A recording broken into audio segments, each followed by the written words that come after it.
Hello, it's Daniel here. I'm the author of the LangChain for JavaScript Developers book. This is my interview with Josef Strzibny. I've discovered Josef and his work through a talk he gave at the Ruby Balkan conference, where he tells the story on how he self-published two books, Deployment from Scratch and the Kamal Handbook. I really liked his openness, his willingness to share details, and his overall down-to-earth attitude, and therefore I invited him for a podcast. He was kind enough to accept, and this is the resulting interview. During our talk, we go through topics such as the ongoing marketing process for his books, how he validates the ideas for his products, and also some really good advice for aspiring tech authors. The video quality isn't great, but the sound is very good. In the description of this video, you'll find all the links mentioned during our talk. I hope you like it, so let's get to it. Joseph, hi and welcome, buddy. How are you doing? Hello, How is Daniel. life for you? Hello, Daniel. Thanks for having me. Glad to finally see you. I'm doing great. Currently in Cambodia, spending my summer in Bangkok while waiting for my car to be delivered. So it will be a new experience, my first car. So I thought I will spend some time here. Nice, nice, nice. Maybe you can tell us a bit about yourself, your professional background, your work, and so on. Anything that you find relevant. Yeah. So professionally, I'm mostly like Ruby on Rails software engineer. I'm currently freelancing, but also worked for some companies before. And since like basic school, I'm kind of what would you call like indie hacker, indie maker. I build many projects, of course, mostly not monetized or like without any revenue. But now I also have two books that earn some money, right? And that we will talk about. So yeah, create internet projects for a long time, but professionally a Rails engineer. Nice, nice. I discovered your work by watching your presentation at Balkan Ruby conference. And what I really liked about your approach was the realistic expectations. So it wasn't like, okay, I made this project, this book, and made $1 quadrillion after it, but was much more down to earth and a more realistic expectation from what you usually see online.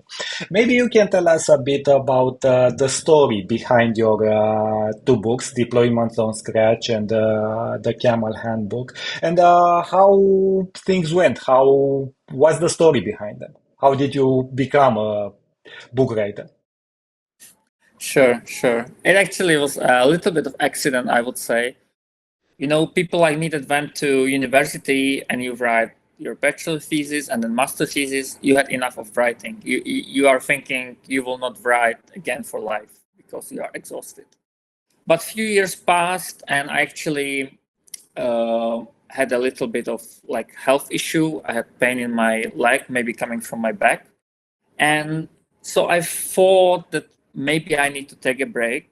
For me, the health is like always number one because no amount of money will replace it for me.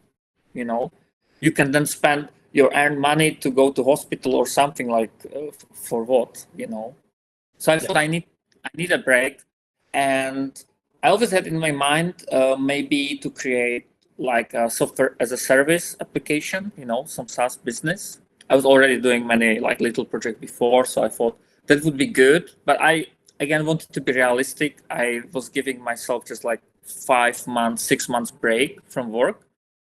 So I thought I will not get anywhere with some big plan. So I thought maybe I can write a book first and let's see how it goes, you know. And at that time, I didn't know it would take me 3 years because then I could also do something else. But that was the idea that I will write it in like 5, 6 months, have something done, and maybe find a new job, you know. Uh, Yeah, and for Kamal Handbook, that was a bit different because I didn't plan on writing a second book, but I found myself at I think, the right time and space for making this Kamal Handbook, because I already worked with Kamal for a few months. I was like early adapter. I also implemented Kamal deployment for one of my clients. I already wrote like a blog post about it. There was some interest in Rails community because it was made by originally like started by DHH and so on. So I thought this is interesting, and I thought like maybe if someone would write a book about it, it could be me, because I already getting familiar with the tool. But at the same time, I have also already a book that is kind of in a similar space. So my first book is like general, very general book. And the second book is like about one particular tool. So they work together. And I thought, you know what, if I can make it quickly, not in 3 years, but maybe just in 5 weeks, I should make this bet. I should make it, and let's see where it goes, So So, for your first book, you worked almost 3 years. If I understood correctly, 1 year was fully dedicated just to writing the book. You didn't do any other contracting work aside it. And the second book was made in 5 weeks. yeah, so basically, I did allow my like full 6 months initially, Mhm, but mhm. I didn't have anything after 6 months. It was like Just procrastination, ideas. Yeah. Yeah, and then I actually was thinking to continue a little bit longer full time, but I got a kind of good offer that I could start part time, then switch to full time, like very flexible, remote, and so on. So I decided, okay, that's good, really good. I should take it. So I took it, and then I was writing sometimes on and off, how I could. And yeah, in total, it was, let's say, 1 year of unbilled time. So I was not working at all. I say this amount because some people may be thinking of return of investment, and of course for books, I think there are a lot of other good reasons to write it, not just money, but you probably want to at least Of course. get some money back. So yeah, that was like 1 year, and the second book actually just 5 weeks, so very different. And it's interesting to see that you can make it way faster if it's a shorter book, because what happened with my first one, it's like over 500 pages, but it's not like 100 pages times 5, you know because it's like one text that has to work together, so it's like Correct, correct, exponential. correct. You, like Correct, from correct, 200, 300, you go like correct, this. So that correct. was like something I should have probably changed, but I was very early on in communication with some potential customers. I was building an email list, and I was asking them, what do you want in the book, what not, if you want rather a big resource or small resource. And they always kept saying more. And I was like, I should still say no and do it shorter. But, I was like, okay, people want more. I will give them more.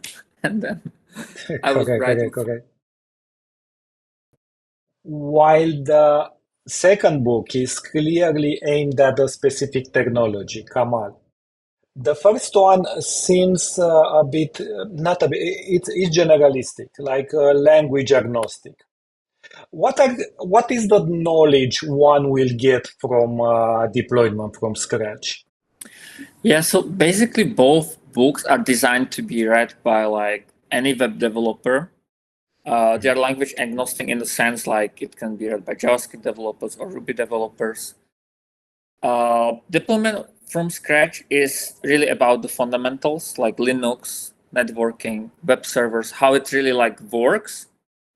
And it was a bit of a bet from my side because I look at what's like existing books, what's being sold, and usually you have like, I don't know, Ansible 2, Ansible 3, Django 5. Like you have always this technology with the version number, people buy it because they have it currently at their job. So it's easy to like reason about it and so on. But I wanted to be the book to be just a little bit more timeless. Like every technical book will age quickly, but I wanted to be at least a little bit more timeless. And so that was one of the ideas. And I also couldn't really find a similar book. So in the end, I decided to go with a more unique approach. And either it could backfire because that's not the books that were sold at the time, or it would be my unique take and nobody really is competing with me in that space. Because for me, when I learned Linux, you get like these Linux books, and they're usually like for Linux administrators. So for that, there are plenty of books, right? And then you have books for web developers, which is like some framework, backend framework, frontend framework, and so on. So what I did, I like combined this idea that I will write for these web developers, but about this Linux stuff. So basically, I compressed what is really needed to be known. So I don't have topics that you will not really need to use, like Samba or whatever, It's really about Bash, how processes works, how to run your application. And my idea was like, sure, people want to know how things work, but they sometimes don't even know what they don't know. When I started with web development and so on, the deployment story, it was always like some kind of black box, like how to do it. When I install Linux, is it already safe or not? Is it secure? Do I still need to do something? I was always like, I don't know. Correct, correct. In general, I feel that it's much more easy to find information if you want to do development. So there are plenty of tutorials, and some of them that are very good. For example, if you want to learn how to code in JavaScript or something like that. But this part of deploying an application, especially from scratch, this is information that's not easy to find. I think the only way you can learn it is by, I don't know, being in a company that puts you in charge. Okay, you are from now on, you are the guy who deploys, because otherwise, and you cannot, I mean, you can brag a bit with, look, this is a game that I made using JavaScript. You can show it to your friends, but you cannot be very cool if you show like, I just deployed this website. And yeah, what can you show us? Actually, Yeah. So And I really believe like any web developer, especially those that work full stack or backend, should know how to run their application. It's not a question about if they will self-host in the end. They might not self-host, they might use Heroku, whatever. It's fine. But just to know how it works, how to actually run your application in a good way, I think that's important. correct. I'm curious, did you did any type of product validation? So have you tried your ideas? How did you know that people are actually interested in your ideas about deployment from scratch or the Kamal Handbook?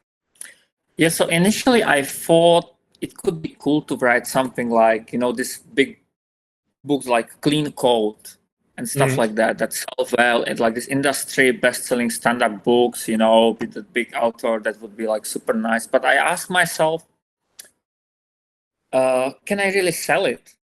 Like, can I sell a book like this? For one, it exists, but also like nobody knows me. I didn't have any really audience. I have a little bit of audience now, but I didn't have when I started. So why would people buy a book like that from me? So I changed the question a little bit, and I was like, if I don't have an audience, at least I need to have some credentials for it, Okay. And so I was thinking about some topics, and then I thought like, okay, I'm web developer, but my unique thing is that my first official job was a Linux packager, for Red Hat, Okay. which is like company in the Linux space. So I thought I could bring these ideas together. I have credentials for it. I was both working with Linux. I was both a web developer. I can put it together. I don't have audience, but I can have some credibility. So that was like my take on it. How really the idea for deployment from scratch was born. And for the validation itself, because still need to kind of validate. I didn't Exactly. really Yeah. do much, but I did wrote a blog post, and I posted on Reddit.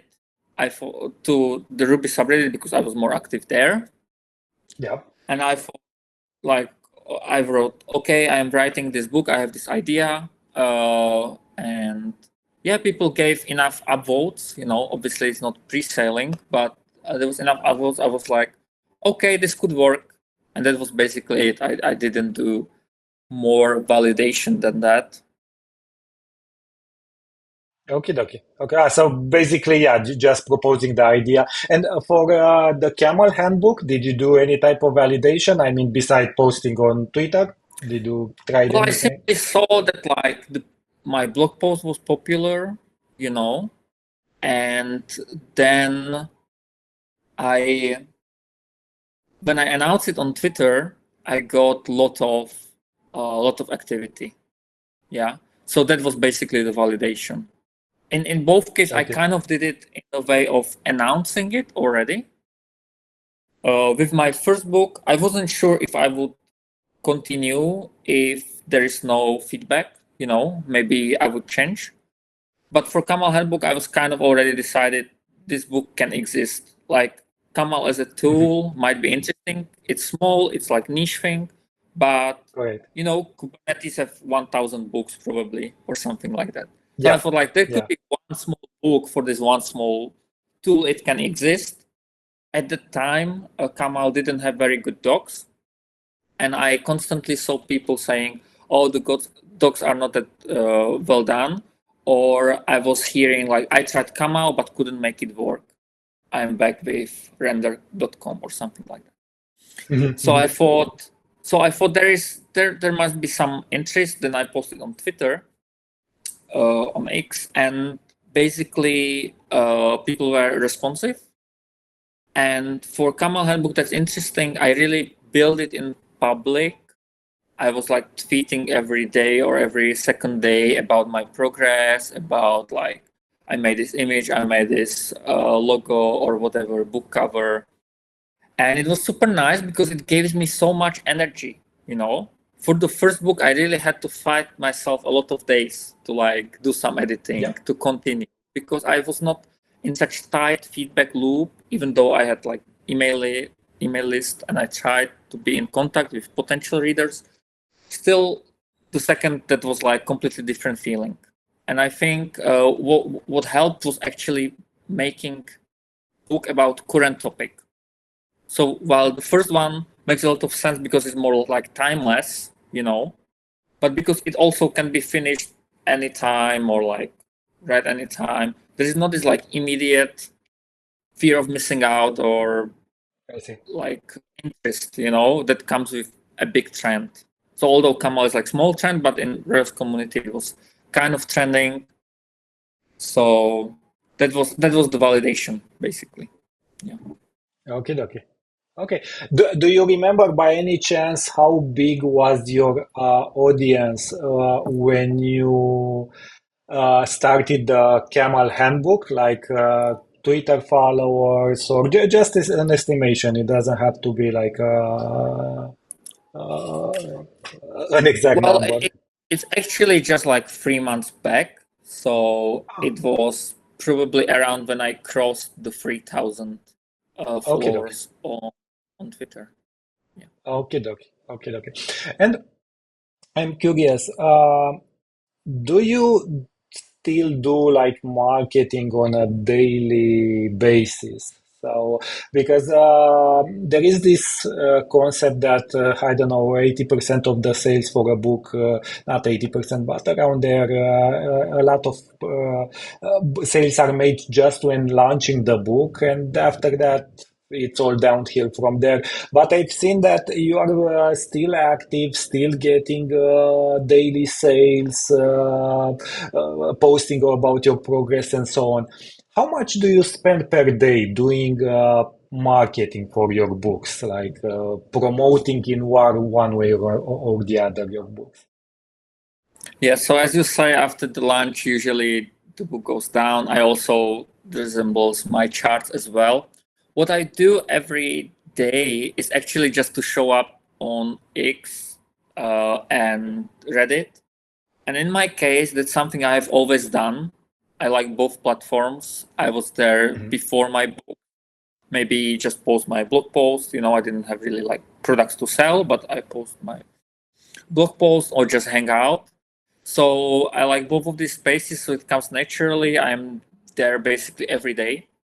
So usually I start my day with a cup of coffee, and with the first coffee, I go through like X or Reddit, and I don't like push myself to do like some kind of big marketing or like post free comment or something like that. I never done that. But when I see a good opportunity for a reply, for example, then I do it. Sometimes I simply just help. Sometimes there's good opportunity to also mention my book. But even just genuine replying and being active helps to gain trust, help to get new followers. Maybe they will check out your profile Correct. and then find the link for the book. They find it interesting. So I don't really do much beyond that. I also still write my blog, right? And I've write it for a long time. So again, it's not just for the books or something. But Correct. now maybe I intentionally think, okay, I'm writing my next blog post. Can I write maybe something connected to the book? Maybe I can link it from there. So I think about that right now, like that. But it's not like I don't have like big marketing daily strategy, I would say. Correct. Maybe I should have, Okay. but I don't. Correct, correct, correct. By the way, speaking about the blog, was your blog impacted about the Google search algorithm? Like many blogs were fully wiped out by these updates. How was your blog in the past year? How was the traffic? Did it went up, went down? How did you felt? I think it's still like almost the same, but I'm not Okay. really like growing. Maybe it's a little bit less, but it's not like yeah, I also heard someone told me, "Oh, I don't get any traffic now." Not like that. Um, but yeah, it's interesting because maybe the good strategy is to really write for SEO, for Google. And my take is just I write about what I'm currently doing. So if I have a problem at work, maybe, or I was just doing something, I thought, okay, that could be a blog post. It's also for me to just look back. Maybe I will need to find that information later. So I don't really think about, okay, what's the keywords I can rank right now. I think that's really good strategy to really grow. And I should probably be doing it in the future, especially maybe for some other products. But up until now, I just did my blog about like brain dump, for some information I was currently working with, and that's it. Correct. I've listened to other podcast interview with you from the one with Code with Jason, the podcast. And in there you mentioned that from your book you managed to do something like your minimum salary in your country or close to that. I'm curious, what motivates you? What drives you forward following this path, this like entrepreneurial path, when you know that you could do maybe a better salary and a more secure salary as a working for some company, freelance or not. Uh, How do you because this is something that I also struggle with sometimes. I mean, it's a very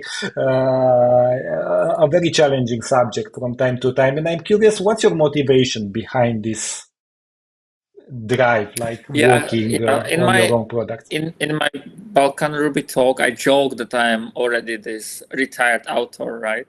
Just getting the Yeah, royalties coming. yeah, But yeah. I never thought of being like a career author, so to speak, and I still don't. Just one thing led to another, and now I have like two books, but I don't think really about it like as a career. I'm still a bit freelancing right now, not like too many hours, but a little bit, and I might take like proper job again soon. But my take is more like, yeah, to be creating some indie products, and maybe one day I could be even like independent completely. But I don't think it would be just from books or something like that. Just yeah, right now it's books that bring some money, so let's see about that. I'm actually writing a new one, but also short one. So let's see how that Okay. goes. But I think I will switch back to doing other types of products. Okay, okay. Okay, okay. Do you have an estimate deadline for your third book? Is something that you Yeah, can share right now? it was the end of last month. Okay. So, Okay. no, I Good. wanted to really push myself because I thought like with Kamal Handbook I really did it well, but I'm not really doing it in public. I'm not really doing it with that feedback, with that energy, and so it's not really going as I wanted to. But I really take proud of my books to be of certain quality. So I will not just put it out there. I don't think I have like I need to. I would rather wait and rewrite it a couple of times until I'm happy with that.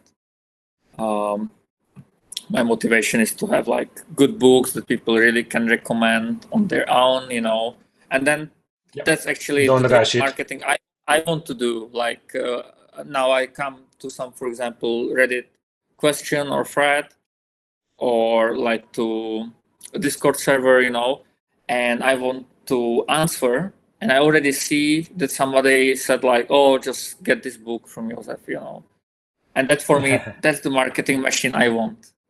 Yeah, and the best feeling. One of the best Yeah, feelings you can yeah, have. it's a great feeling. Yeah, for sure. Correct, correct. It gets you hooked. Well, so a bit of a drug to get the Yeah. information from others. I know that you are, especially in your Ruby Balkan talk, you are very open about your statistics like sales numbers, revenue, all of that. Aren't you worried that by sharing all of this knowledge, which I thank you, by the way, because it really inspired me, but aren't you worried that someone will be able to copy your approach and take your niche? I mean, indeed, you are not making a huge amount of money, but still 40K for a book, I think is fantastic. It's a great revenue, especially that you do something that you love. So aren't you worried that someone will come and steal your niche with your own info? So I'm not really worried because, as you said yourself, I'm not like that successful. It's not that level. I think copycats will go for the best-selling books. Why wouldn't they? And or they would copy businesses making like, I don't know, 10K a month or something like that. So in that sense, as long as there are much better opportunities for copycats to go for, I don't think I have to really worry about. Okay. Although, as you said, maybe that money for someone, let's say from especially third world country where it already like makes much more difference than for me, that could be already interesting. So it's definitely valid point, but I still think like, yeah, there are better opportunities, and nobody will be able to copy you one to one. And I try to also So for example, with deployment from scratch, definitely I introduced like this character, the tiger of cat, and I have like very unique approach that if you really copy it like this way, it would be obvious that you are copying me, Correct. But just taking the same, I don't know, the space idea, you still can, and but if you don't see this financial incentive, why would you do that? Because if you are not unique, if you are not doing it for these other reasons that you might write book, right, to be visible, invited to podcast and so on, they will probably not invite some copycat of somebody. So that has to be purely financial, and I'm just simply really not there. But I would also say there's still like a lot of opportunity to be a book author, maybe just on the side or something, because there are a lot of niche ideas. You can write about, especially with Kamal Handbook. I realized you can write just very small book on very particular topic. I even saw some books like on some specific React features, for example. So it doesn't have to be like the whole framework. So maybe there are still like a lot of books that can exist and coexist because people still might buy them all. So why not? Yeah, good point. Interesting take. Yeah, very good point. Do you have any business routines that you follow weekly or monthly? For example, recently I've started to track my time, and maybe I'm going a bit too far with this, but I know that, I don't know, I spent in July X hours on Twitter and I got back this amount of clicks. Do you track anything else beside your revenue, or do you have a process? I don't know, what should I be working on the next month and so on. Do you have anything like this? Any rituals, business rituals? I guess I would like to see some better stats than I have, but maybe I would also feel sad about them. So maybe sometimes it's good not to be so detailed. I really barely track anything apart from like this hard time boxing. Okay, Kamal Handbook first edition, 5 weeks. Yep. So really like this big picture, I would say.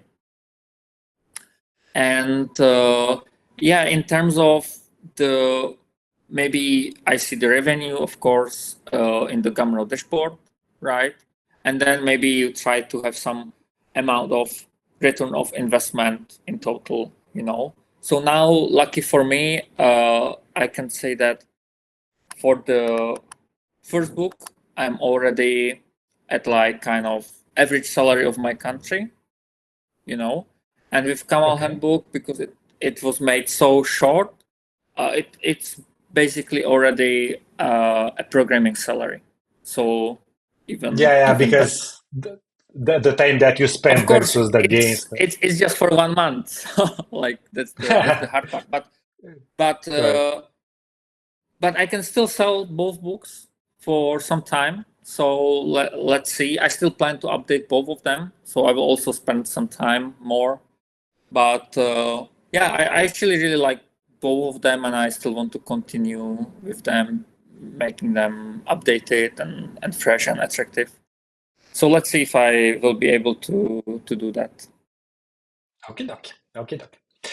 Looking back at your books right now, what are the things that would you keep in the process that you done, and what are some others that would you change or would you completely remove? Yeah, I would like to say I would just not procrastinate as much, and finish my first book sooner. I don't know if it's like really realistic, because especially for like big endeavor in some space, you will simply waste more time. It's also why my second book was so short, because I already went through process of how I want to produce it. Technically, I had experience for 3 years of writing.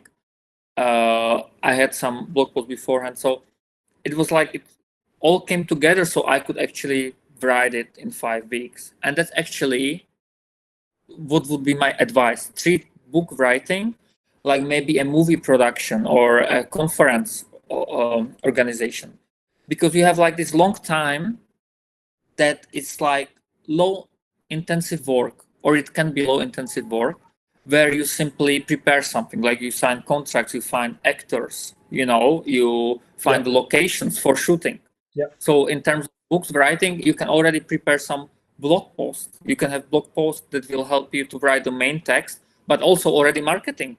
Because if you will have traffic for those blog posts, then you just put the link there and you can start selling, right? So you can have blog posts that we will publish before the book and after book, for example. You can really nail what you want to write about, like both in terms of what's interesting to you, what's fun to write about. Correct. Do validation stuff, and you can do it very low, with low intensity. So you can do it with a job or something, and then once you are prepared, once you are ready, then you go to that location, you bring the actors, and you are doing the shooting scenes. They are not shooting movie for like they prepare and they shoot it. They have to make. Same with conference. You are preparing for a long time, but then the conference is 3 days and it's over. It's like this intensive time where it all happens. And for that, I would suggest like be prepared, and then you can really put writing in one intensive time slot. Maybe it's 5 weeks, maybe it's longer, maybe it's 3 months, 6 months, but like be a little bit prepared for that. I think that that's how I would approach writing for sure right now. Okay. Nice. Good, very good points. So, are there any smaller Twitter accounts or folks that you follow online, and they are doing, I don't know, something like 2K MRR or 4K MRR, and you really like their work? The reason I am asking this is that I feel that, okay, for sure, everyone knows DHH or Peter Levels or so on, and they are fantastic guys, and I really admire that work. But on the other side is like, okay, trying to compare yourself with Ronaldo or Messi in soccer. What other like smaller entrepreneurs like yourself and follow online, and would you recommend to someone to start with? Yeah, as you say, it can be almost like a bit unhealthy to look way too far ahead, because it's inspiring, but also like there is some downside to that. Demoralizing. Yeah, there are probably a lot of good people, but maybe I will mention two. So there's Daniel from Bolt AI. What I like about this guy, so he was doing something else, maybe at the numbers you mentioned, maybe even less. But then when the AI kind of came about, he had this idea to build like some kind of AI chat wrapper for Mac. And he simply went to do it. Even he was not Mac developer at all. So he went to learn it, do it, and he was one of the first movers in the end. And I think he has some success with it right now. So he is probably already above that. But I started, look at him before, and it's very interesting that he just like took that opportunity, even though he was not a developer. Or maybe you think there is this platform risk that Apple will just add some AI, and then why would you even start? But yeah, I think it worked for him. And maybe the second guy I will mention is Dmitro from Screenshot One. So he's building a SaaS, a very simple dev tool, and I like how he shares a lot of things, like what help him, for example, that he really nail like the persona of who is the customer. And I think that's something I still maybe cannot do that well, but it's probably really important, like to know your customer and then you do the product for them. So all the marketing, everything just comes together for that one persona you have, in his case, like developers.